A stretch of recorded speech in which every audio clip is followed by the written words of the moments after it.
ሰበር ዜና በትግራይ ክልል ያለው ውጥረት እንደቀጠለ ነው። የፌዴራል መንግስቱ ለህወሓት ከባድ ማስጠንቀቂያ ዛሬ ሰጥቷል። ህወሓት በትግራይ ወጣቶች ላይ አሰቃቂ ነገሮች እያደረገ ነው። ዛሬም ይህንኑ ተግባሩን አጠናክሮ ቀጥሏል። በሌላ በኩል ቡድኑ አሜሪካን ክፉኛ ኮንነዋል። ይህንን ዜና በቀዳሚነት በዝርዝር ይሰሙታል። በሌላ ዜና የመካከለኛው ምስራቅ ውጥረት በድጋሚ አሳሳቢ ሆኗል። ኢራን ዛሬ ከባድ ውሳኔ ወስናለች። የዓለም ማህበረሰብ ደንግጧል። የተኩስ አቁም ስምምነት ቢደረግም እስራኤል ዛሬም ከባድ ጥቃት ፈጽማለች። ሁሉንም ሰበር ዜናዎች በዝርዝር ይሰሙታል።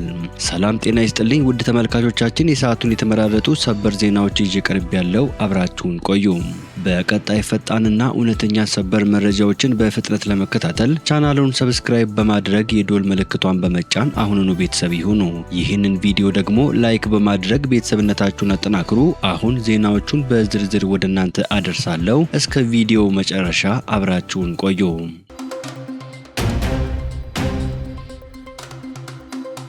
በቅድሚያ ማስጠንቀቂያ ለህወሓት።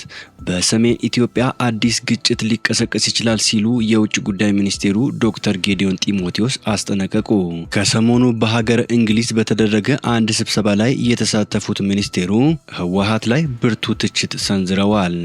ከ3 ቀናት በፊት በለንደን በተካሄደው የቻተም ሃውስ ውይይት ላይ የተሳተፉት ጌዲዮን በሰሜን ኢትዮጵያ በከባድ ትግል የተገኘው ሰላም በከፍተኛ ሁኔታ አደጋ ላይ ወድቋል ሲሉ አስጠንቅቀዋል። ሚኒስትሩ አክለውም የትጥቅ መፍታትን ጨምሮ ዋና ዋና ቁርጠኝነቶች ችላ የሚባሉ ከሆነ ወደ ግጭት የመመለስ እድል እንዳለ አስምረውበታል። ሚኒስትሩ እንደሚሉት በህወሓት ውስጥ ያሉ አክራሪ አካላት የሰላም ስምምነቱን መንፈስ ሙሉ በሙሉ ለመቀበል ተስኗቸዋል። በተለይም ወሳኝ በሆኑት የትጥቅ መፍታት፣ ታጣቂዎችን ማሰናበትና የመልሶ ማቋቋም ሂደቶች ላይ ቡድኑ እምቢተኝነት አሳይቷል ሲሉ ከሰዋል። እንደ ሚኒስትሩ ገለጻ ህወሓት አዳዲስ መሳሪያዎችን በስፋት እያከማቸና ለሰብአዊ እርዳታ ማገገሚያና መልሶ ግንባታ የተመደቡ ሀብቶችንም ወደ ሌላ አቅጣጫ እያዞሩ ይገኛሉ በማለት ከሰዋል። ከዚህ በተጨማሪም በቀጠናው ከሚገኙ ኃይሎች ጋር ጥምረቶችን መፍጠራቸው በከፍተኛ ድርድርና በከባድ መስዋዕትነት የተገኘውን ሰላም እየቀለበሰው ነው ሲሉ ጌዲዮን ተናግረዋል። የፌዴራል መንግስቱ ከግጭት በኋላ ያሉ የመልሶ ግንባታና መልሶ የማቋቋም ስራዎችን መደገፉን እንደሚቀጥል ገልጸው፣ ሆኖም የሰላም ስምምነቶች ስኬታማነት የሚወሰነው ሁሉም ባለድርሻ አካላትና ወገኖች ግዴታቸውን ሙሉ በሙሉ ለመተግበር ባላቸው ቁርጠኝነት ላይ መሆኑን አስጠንቅቀዋል። ጌዲዮን የሰላም ስምምነቶች ስኬታማ ሊሆኑ የሚችሉት ሁሉም ወገኖች ለእርቅ ቅድሚያ ሰጥተው ሲሰሩ ብቻ ነው ብለዋል። በተያያዘ ዜና ህወሓት በቀብር ስነስርዓት ላይ የነበሩ ወጣቶችን እያፈሰ ነው ሲል ኤኤፍፒ ዘግቧል። በትግራይ እየተካሄደ ያለው የግዳጅ ወታደራዊ ምልመላ በፈጠረው ስጋት ምክንያት በርካታ ወጣቶች ከክልሉ እየወጡ ወደ ቀሪው የኢትዮጵያ ክፍል እየሸሹ ሲሆን፣ ሌሎች ደግሞ እዚያው ተደብቀው እንደሚገኙ ተናገሩ። በክልሉ ውስጥ በስፋት እየተካሄደ ባለው የግዳጅ ወታደራዊ ምልመላ የተነሳ እንቅስቃሴዎች እየተስተጓጎሉ መሆናቸውን የሚናገሩት ነዋሪዎች ፍርሃት መንገሱን ገልጸዋል። ይህ አፈሳ ከነዋሪዎችና ከመብት ድርጅቶች ውግዘት እየገጠመው ቢሆንም ምልመላው በፈቃደኝነት የሚካሄድ ነው በማለት ህወሓት ማስተባበሉን የፈረንሳይ ዜና ወኪል ኤኤፍፒ ዘግቧል። ኤኤፍፒ አፈሳው በክልሉ ኃይሎች በቀብር ስነስርዓት ላይ በተገኙ ወጣቶች ላይ ሳይቀር እንደሚፈጸምና የተያዙትም በኃይል ወደ ማሰልጠኛ ካምፖች እንደሚወሰዱ ጠቅሰዋል። በሀያዎቹ የዕድሜ ክልል ውስጥ የሚገኘው አቤል የተባለ ወጣትን የጠቀሰው ዜና ወኪሉ በድንገት ተከበን ተወሰድን በማለት በአፈሳው ተይዞ እንደነበረና ለጠባቂዎች ገንዘብ ከፍሎ ከተለቀቀ በኋላ ተደብቆ እንደሚገኝ ገልጸዋል። ገበሬ እንዴት ተይዞ ከነበረበት ስፍራ በመስኮት በመዝለል እንዳመለጠ በገለጸበት ጊዜ ወደ ሰራዊቱ እንደገባን ሲነግሩን ነበር በማለት በአሁኑ ወቅት ከ5 ዓመት ልጁ ተለይቶ ተደብቆ እንደሚገኝ ተናግረዋል። ወደ አዲስ አበባ ሸሽቶ የሄደው የ36 ዓመቱ ክንፈ ደግሞ በትግራይ ውስጥ የግዳጅ ወታደራዊ ምልመላ አዲስ ነገር ሳይሆን ቀድሞም የነበረ መሆኑን ገልጸዋል። በቅርቡ በተካሄደው ጦርነት ወቅት የህወሓት አባላት ቤት ለቤት በመሄድ እያንዳንዱ ቤተሰብ ቢያንስ አንድ ልጅ ለውትድርና መስጠት አለመስጠቱን እንደሚያጣሩና ካልሆነ ግን ቤተሰቦች እንዲሰለፉ እንደሚገደድ አስታውሰዋል። በአሁኑ ወቅት እየተካሄደ ባለው አፈሳ የህወሓት ኃይሎች መንገዶችን በመዝጋት ወጣቶችን መውጫ አሳጥተው በመያዝ ወደ አንድ ቦታ አሰባስበው ወደ ማሰልጠኛ ካምፕ እንደሚወስዷቸው ምስክሮች ይናገራሉ። አፈሳውን በመሸሽ አዲስ አበባ ውስጥ በችግር የሚኖረው ዓለም እንደሚለው እሱ ይኖርበት በነበረበት አካባቢ አፈሳው የተጀመረው ከአንድ ወር በፊት ገደማ ጀምሮ ነው። መጀመሪያ ላይ የተወሰኑ ሰዎች ላይ በማተኮር የሚካሄድ ይመስል ነበር። ቀስ በቀስ ግን ሁሉንም ወጣቶች የሚመለከት ሆነ በማለት ዓለም ተናግረዋል። በትግራይ በስፋት እየተካሄደ ያለው ወታደራዊ ምልመላ በአብዛኛው በፈቃደኝነት ላይ ብቻ ተመስርቶ የሚካሄድ መሆኑን የህወሓት ምክትል ሊቀመንበር አቶ አማኑኤል አሰፋ ለኤኤፍፒ ተናግረዋል።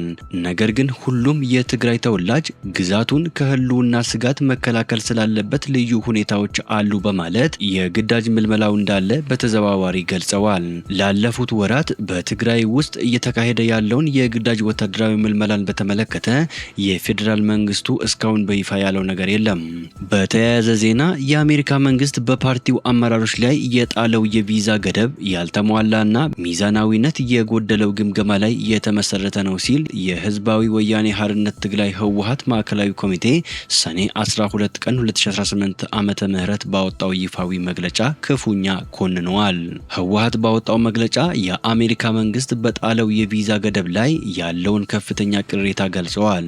ይሁን እንጂ የድርጅቱ መግለጫ ይዘትና አቀራረብ ከሰላም ፍላጎት ይልቅ የተለመደውን የፖለቲካ ወቀሳና የኃላፊነት ሽሽት ስልት የሚያንጸባርቅ ነው የሚሉ ትችቶች እየተሰነዘሩበት ነው።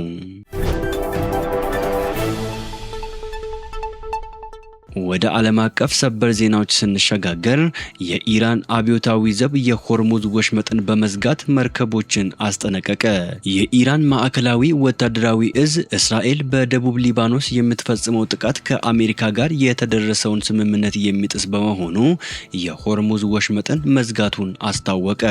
የኢራን አብዮታዊ ዘብ ባህር ኃይል የባህር መተላለፊያ ለሁሉም መርከቦች በመዘጋቱ ማናቸውም መርከቦች ወደ ወሽመጡ የሚቀርቡ ከሆነ ለአደጋ ስለሚጋለጡ ራሳቸውን ከሆርሙዝ እንዲያርቁ አስጠንቅቀዋል። እዙ አሜሪካና ኢራን ከስምምነት መድረሳቸውን ተከትሎ አርብ ዕለት ሙሉ ለሙሉ የተከፈተው ወሳኙ የባህር ላይ መተላለፊያ ለሁሉም መርከቦች ዝግ እንደሚሆን አሳውቀዋል። ሀታም አልአንቢያ በመባል የሚታወቀው ወታደራዊ እዙ ጨምሮም ይህ ጠላት የገባውን ቃል ባለማክበሩ የተወሰደ የመጀመሪያ ደረጃ እርምጃ ነው። ጠላት ግዴታውን እንዲወጣ በቀጣይነት ተጨማሪ እርምጃዎች በማቀድ የሚወሰድ ይሆናል ብለዋል። በሀገሪቱ ቴሌቪዥን በቀረበው መግለጫ ላይ ኢራን ከአሜሪካ ጋር በደረሰችው የመግባቢያ ስምምነት ላይ እስራኤል በሊባኖስ ላይ የምታካሄደው ተከታታይ ጥቃት እንደሚቆም የተገለጸ ቢሆንም ግጭቱ በመቀጠሉ ኢራን ስምምነቱ ተጥሷል ብላለች።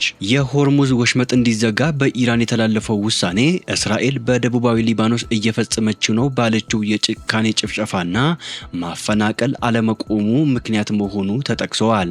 የስምምነቱ የመጀመሪያ ነጥብ አሜሪካ ኢራንና አጋሮቻቸው ሊባኖስን ጨምሮ በሁሉም ግንባሮች የሚያካሂዷቸውን ወታደራዊ ዘመቻዎች በአስቸኳይና በዘላቂነት ማቆማቸውን ያውጃሉ ብለዋል።